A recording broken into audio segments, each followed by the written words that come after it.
Si EJ Daibansa ay sinilang noong Enero 29, 2007 sa Brookton, Massachusetts, USA. Bata pa lamang ay kapansin-pansin na ang kanyang pambihirang talento sa basketball. Gayunpaman mga idol, ang kanyang paglalakbay ay hindi umiikot sa talento lamang.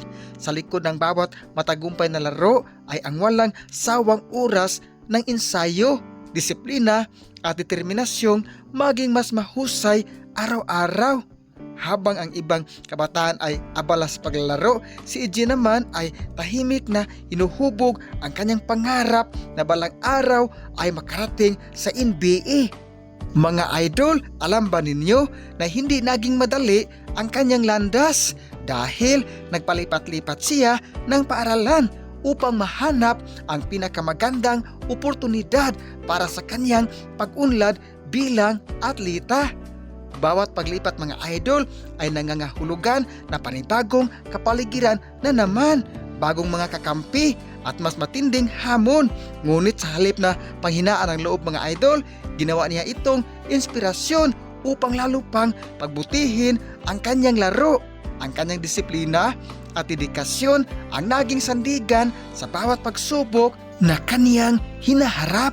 Unti-unting nakilala ang pangalan ni EJ Daibansa bilang isa sa pinakamahuhusay na kabataang malalaro sa Amerika.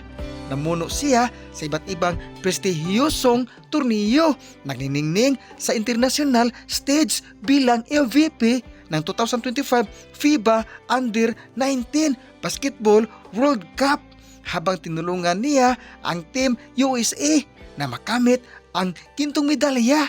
Pagpasok niya mga idol sa Brigham Young University or BYU, agad niyang ipinakita ang kanyang pambihirang kakayahan at naging isa sa pinakamahusay na manlalaro sa NCAA. Mga idol, dumating na ang pinakahihintay na gabi ng kanyang buhay noong 2026 NBA Draft. Sa harap ng kanyang pamilya at milyon-milyong tagahanga ng basketball, tinawag ni NBA Commissioner Adam Silver ang kanyang pangalan bilang number 1 overall pick at pinili siya ng Washington Wizards. Ang sandaling ito mga idol ay naging bunga ng maraming taon na sakripisyo, pagsasanay at paniniwala sa sarili. Isa itong pangarap na naging realidad at nagsimula ng panibagong kabanata ng kanyang karera. Mga idol, alam ba ninyo, pagkatapos ng draft, mataas agad ang naging inaasahan ng mga tagahanga ng Wizards. Nakita sa kanya ang isang future franchise player na may kakayahang pamunuan ang muling pagbangon ng kupunan. Sa kanyang unang mga laro sa NBA Summer League mga idol, ipinakita niya ang husay na naging dahilan kung bakit siya ang naging unang pinili sa draft. Mga idol, lalo pang pinatibay ang kanyang paniniwala na maliwanag ang kanyang kinabukasan sa NBA. Ang buhay ni EJ Daibansa ay patunay na ang tagumpay ay hindi lamang nakukuha sa talento. Ito ang bunga na walang sawang pagsusumikap, disiplina at katatagan sa harap ng mga hamon. Mula sa isang batang nangangarap sa Brookton hanggang sa pagiging number 1 overall pick ng Washington Wizards. Mga idol, ipinakita niya na walang imposibleng maabot para sa taong may malinaw na pangarap at handang paghirapan ito.